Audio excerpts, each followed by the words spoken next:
Olá pessoal! Have you heard about Albert Einstein? I'm pretty sure yes, he's quite famous. I think he's one of the famous scientists. But you can imagine what he said about finance. He has one interesting quote about compound interest that I'm gonna read here, and then you can start to think how important it is and you can use it. He said, compound interest is the eighth wonder of the world. He who understands it, earns it. He who doesn't, pays it. Today we are going to understand compound interest and how it can help to increase our money in our investments.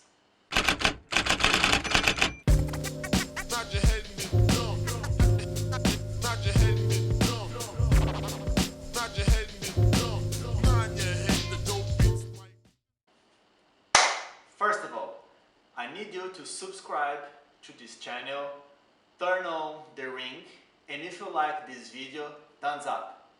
Today, instead of having me in front of the camera, I'm gonna demonstrate to you on my computer how compound interest works. Let's start. Here we are on my computer, and then I'm gonna show you the difference between simple interest and compound interest. First of all, we need to understand the difference between these two formulas. So here on the bottom we have the formula of simple interest. Basically is a principal amount of money is equal to the capital times 1 plus the number of months in that case times the interest rate.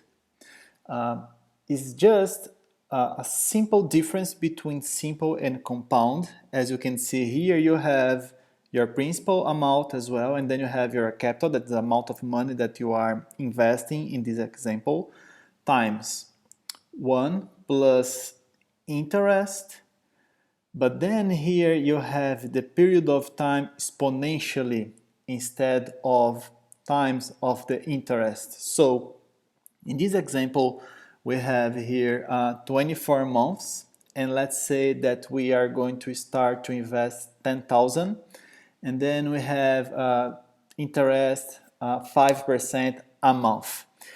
You have to be aware that every time when I'm saying the period is months, the interest has to be per month. If I have here 24 years, the interest has to be per year. So first of all, I want to start with the simple interest going for each month. So I'm just going to show you here. When we start, in the first month, if we have 5% of interest on 10,000, let's say dollars here, in the first month we are going to have 10,000 and a half, and then the second month 11,000, 11,000 and a half.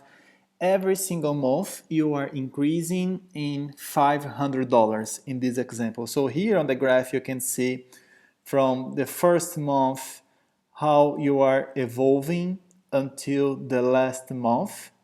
So the month number 24, you are going to have $20,000 here. I'm just going to show you compound interest. Is the same. The first month it works in the exactly same way, and then you have $10,000 as well, 24 months, 5% of interest per month. And the first month you have the same amount of money as simple interest. So when we start to go for each month until at the end of the month, then you can see the difference.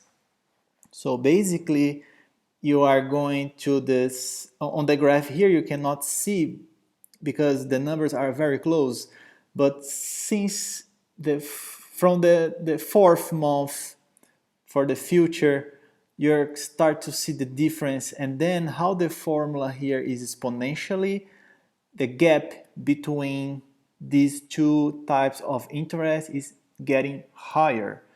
So the difference, basically, I'm just calculating here the difference between compound interest and simple interest after 24 months. In this case is $10,000, 251. As you can see here, in the first month there is no difference.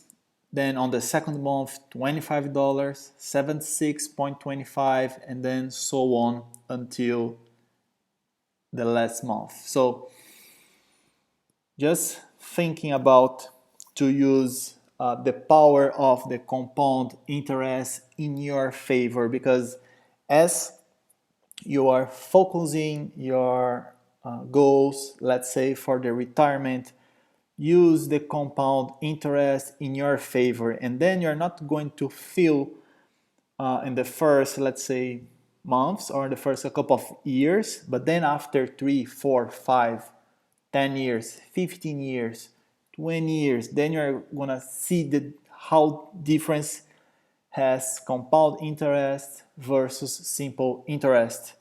I hope this video was a good example that you can understand.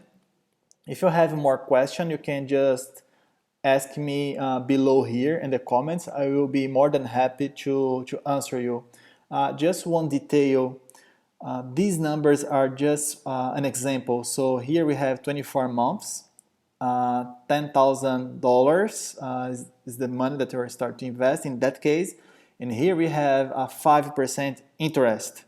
Okay, so if we can play here, let's say instead of 5%, we have 1%, then you see the difference here in the numbers. Okay, so it's a good example just to understand the difference between them. I hope you understood the concept of compound interest and how it is really important. Let me know if you have any question. Write below here on the comments, and that's it. See you soon.